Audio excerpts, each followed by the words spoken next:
নাপাক অবস্থায় কুরআন স্পর্শ করে তেলাওয়াত করা যাবে কি?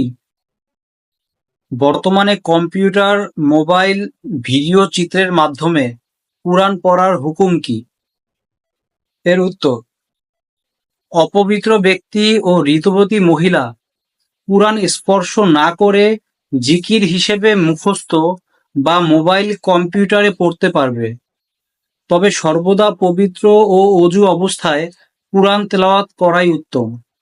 তবে মনে রাখতে হবে যে নাপাক অবস্থা দুই প্রকারের: এক, প্রস্রাব পায়খানা করার কারণে নাপাক হওয়া; দুই, স্ত্রী সহবাস বা অন্য কোনো উপায়ে বীর্যপাত হওয়ার কারণে নাপাক হওয়া। প্রথম অবস্থায় কোরআন মজিদ স্পর্শ ছাড়া পড়া যায়, তবে উত্তম হলো অজু করে তেলাওয়াত করা। আর দ্বিতীয় অবস্থায় কুরআন মজিদ স্পর্শ করে পড়া যাবে না।